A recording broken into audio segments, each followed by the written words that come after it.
Parliament returned this week and the political fights were back on with a vengeance. Today we have some reports that there is tension between the Defence Minister Richard Marles and the military's top brass. Joining me now is the Shadow Foreign Affairs Minister Simon Birmingham. Simon Birmingham, thanks so much for your time. How much of a concern is this? Morning. Well, this is deeply concerning and it is a serious problem that the Albanese government needs to address rapidly, but it is also a problem of their own making. And the Albanese government has put defence into a quagmire of endless reviews. It's cut into the defence budget. It's shown an inability to make critical investment decisions. And it's shown next to no confidence in defence personnel to deploy them and do the types of jobs that they sign up for. So it's little wonder we're in a situation where the decisions are piling up on Richard Marles' desk, not being actioned. It doesn't seem to be able to win a single argument in the ERC to be able to get actual outcomes for defence. We've got projects now increasingly delayed, facing huge uncertainty.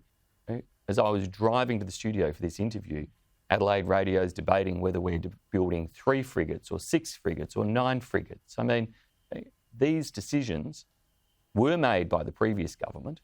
This government is choosing to review them and is now miring it in such confusion because it's failing to actually make the decisions. The so-called short, sharp surface fleet review was handed to the government way back in around September last year. What on earth has Richard Marles done with it since? So it's little wonder that defence chiefs are at their wits' end with a minister who is not making decisions, not getting outcomes through the budget and cabinet processes, and is just leaving all the hard capability decisions to pile up with a budget going backwards and defence personnel numbers going backwards as well. They're walking out the door on him. Do you think there is part of this culture within defence of not wanting to be reviewed in the first place and really not wanting to be questioned too much by the minister? I actually got the impression there was quite strong goodwill around the Defence Strategic Review as it was undertaken. That was a promise the government made. They did it. They went through the process. But then when that review was completed, rather than the review providing the answers and the direction, the government initiated yet more reviews to follow that review. Rather than when the DSR was completed, there being the necessary budget and investment decisions made, they were all deferred, the budget was actually cut, and we're just seeing this chaos drag on. So I think there was a lot of goodwill at the start of the Albanese government from Defence as they went through those processes.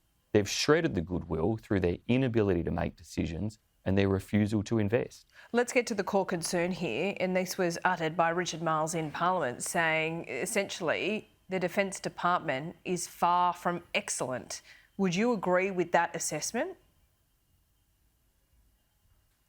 Defence is a huge and complex undertaking, and especially the very big procurement decisions.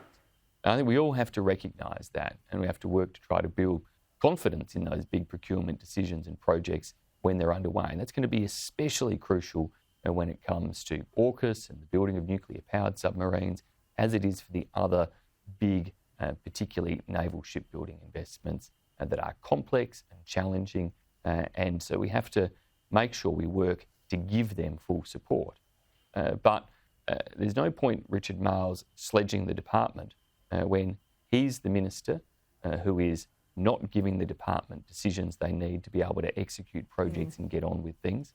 He's the minister who is not getting the budget outcomes they need to be able to invest where required. He's the minister who, when the US comes a-knocking saying, we'd like some deployments to the Red Sea, has turned them down. He's part of a government where the Prime Minister, when confronted with the HMAS Toowoomba incident and naval personnel being put in danger, didn't front up and take that up with President Xi of China. So when you look at all of these things, you can quickly understand why defence personnel are leaving, why Defence is despairing of its minister. And this is a real crisis. We are, as the government says, and we don't quibble with this, in the most challenging strategic circumstances since World War II. And yet the Albanese government is prevailing over national security policy and defence policy that is in chaos and in chaos because of their own inability to make decisions. A big development in the last hour or so, and this is the department, the Justice Department, in an independent report describing Joe Biden in this way: a well-meaning elderly man with a poor memory. That same report went on to detail that Joe Biden couldn't recall the years in which he was vice president. He also couldn't recall when his son Beau had died.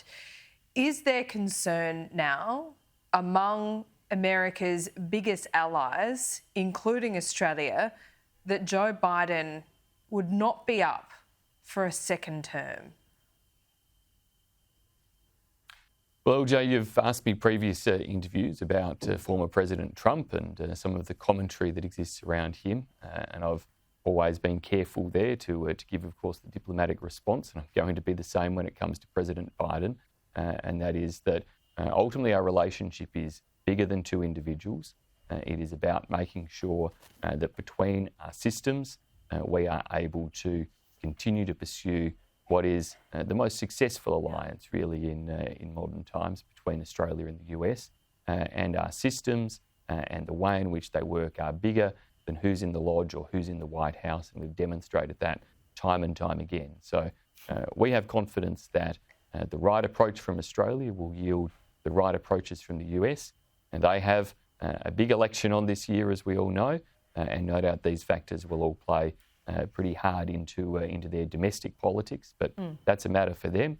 Our job as Australian leaders is to work with whomever is in the White House, whatever the administration is, and the Congress, to get the best outcomes. But you're saying for Australians who are looking at this, wondering about our biggest ally and where it's headed, that the systems keep that unity, and it's the system that you believe in rather than the man or woman itself? As much as we put the significance, of course, around the US president, the administration, the system, all of that is actually what ensures that we have sufficient continuity, the range of partners that we work with, not in any way saying that who occupies the presidency isn't important. Of course it is, but it's entirely a matter for the US electorate as they vote.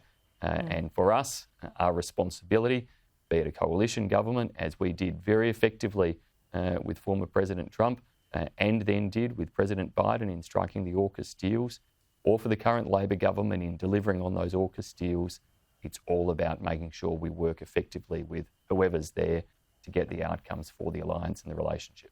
Okay, I say man or woman in anticipation that there might just be a female president in the White House one day soon. Not this next term, but perhaps one day soon. Senator, thanks so much for your time.